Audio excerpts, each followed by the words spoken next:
আসসালামু আলাইকুম। সবাই কেমন আছেন? আশা করি সবাই অনেক ভালো আছেন। আজকে পর্বে নিয়ে এসেছি অনেক সুন্দর একটা ভর্তার রেসিপি। তো আমি আজকে পটল ভর্তা করে দেখাবো।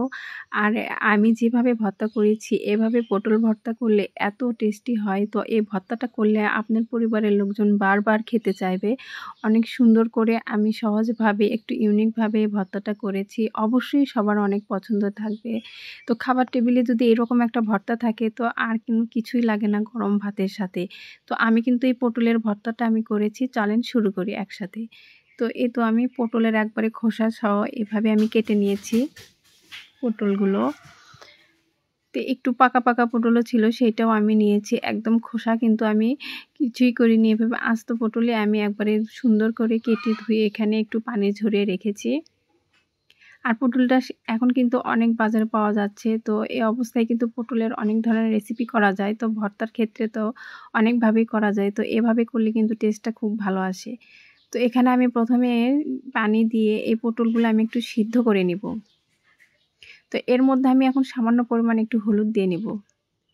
দিয়ে এই পানির মধ্যে খুব ভালোভাবে আমি সিদ্ধ করে নিব। এভাবে নাড়িয়ে নিচ্ছি। এখন ঢাকনা দিয়ে ঢেকে চুলার আঁচটা আমি মিডিয়ামে রেখে একদম পানিটা শুকিয়ে নিব।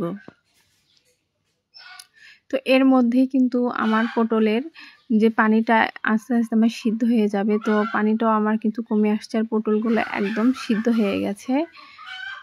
তো এগুলো আমি উপর থেকে তুলে নিব আর নিচে পানিটা থেকে যাবে। তো এইভাবে আমি তুলে নিচ্ছি। তো তুলে নিয়েছি। তো এখন এগুলো একটু ঠান্ডা করব। আর এই পটলটা কিন্তু খুব সুন্দর একবারে সিদ্ধ হয়ে গেছে।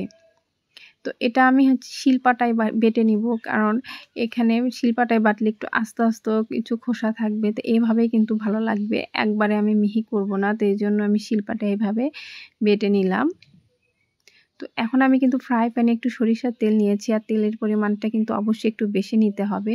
তো এখানে আমি 2টা শুকনা মরিচ আগে ভেঙে দিয়েছি, দিয়ে তেলের সাথে একটু নাড়িয়ে নিচ্ছি। তো তেলের পরিমাণ কিন্তু আমি একটু বেশিই দিয়েছি।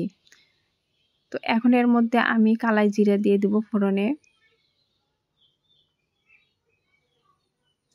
দিয়ে এর গন্ধ আসা পর্যন্ত একটু অপেক্ষা করব। তো একটু ভালোভাবে আমি নাড়িয়ে নিচ্ছি।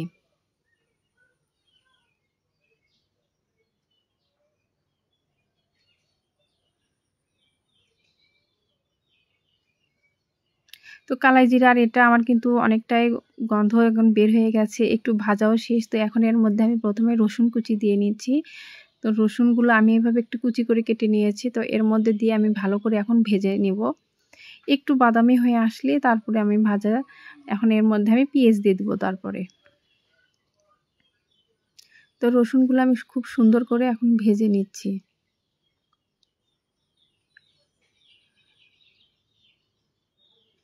তো এখন আমি এর মধ্যে পেঁয়াজ কুচি দিয়ে দিব কিছু, দিয়ে ভালো করে আমি নাড়িয়ে নিব। তো পেঁয়াজটা একটু বাদামি কালার করে ভেজে নিব।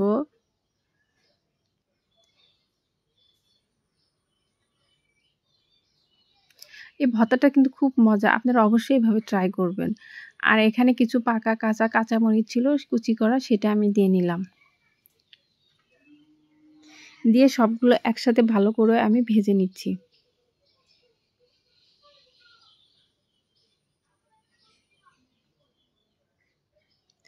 তো আমার ভাজা প্রায় শেষের দিকে, পেঁয়াজের যে কালার এটা একটু চেঞ্জ হয়ে আসছে। তো এভাবে কিন্তু এই ভর্তার যে পেঁয়াজগুলো আছে, রসুন, এইভাবেই কিন্তু ভেজে নিতে হবে। একদম বেশি কড়া করব না।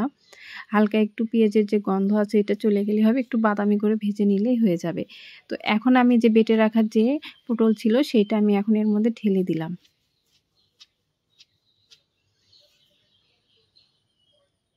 দিয়ে ভালোভাবে এর সঙ্গে আমি মিশিয়ে নিব। তো পটল তো আমরা অনেকভাবেই খাই। আপনারা একটু চেষ্টা করবেন এভাবে একদিন এভাবে ভর্তা করতে, তাহলে দেখবেন এর স্বাদটা মুখে লেগে থাকবে অনেকদিন পর্যন্ত। আসলে এই ভর্তাটা অনেক মজা হয় খেতে। তো এভাবে এর সাথে মিশিয়ে আমি এর মধ্যে এখন একটু হলুদের গুঁড়া আর একটু মরিচের গুঁড়া দিয়ে নিব। তো ঝালটা আপনার পছন্দের মতো কম বেশি যে যেমন ঝাল খায়। তো আমি একটু মরিচের পরিমাণ একটু বেশি দিয়েছি। ঝাল ভর্তা আমার কাছে ভালো লাগে। তো এভাবে সবকিছু মিশিয়ে একদম ফ্রাই প্যানে আমি খুব ভালো করে এটা ভেজে নিব। তো এখানে কিন্তু কোনো পানি-টানি ব্যবহার করতে হবে না। একবারে এই ভর্তাটা এই মসলার সাথে মিশিয়ে যখন একবারে মাখো, মাখো হয়ে আসবে তখনই এই ভর্তাটা হয়ে যাবে। তো এভাবে কিন্তু এটা অনবরত কষিয়ে নিতে হবে।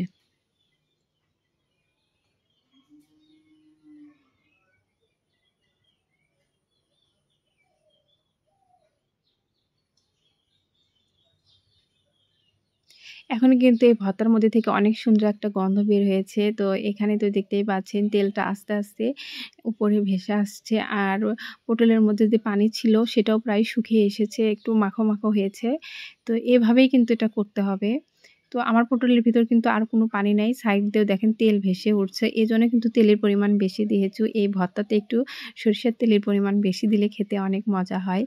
তো ভর্তাটা প্রায় আমার শেষ। এখন আমি এটা নামিয়ে ফেলবো। তো আমার ভর্তাটা এখন আমি নামিয়ে ফেলবো। চুলাটা আমি বন্ধ করে দিয়েছি। দিয়ে পরিবেশন করব। তো আমার এই পটলের ভর্তা কিন্তু একদম রেডি খাওয়ার জন্য। তো আমি অনেক সুন্দর করে এটা পরিবেশন করেছি। তো দেখতেই দেখেন অনেক লোভনীয় লাগছে। খেতেও কিন্তু অসম্ভব মজা। তো এতক্ষণ যারা আমার ভিডিও দেখছিলেন অসংখ্য ধন্যবাদ। তো আমার ভিডিওর যদি কোনো অংশ ভালো লেগে থাকে অবশ্যই চ্যানেলটি সাবস্ক্রাইব করবেন। লাইক, কমেন্ট অ্যান্ড শেয়ার করবেন। আর যারা আমার চ্যানেলটি সাবস্ক্রাইব করেছেন অসংখ্য ধন্যবাদ। সবাই ভালো থাকবেন। আল্লাহ হাফেজ।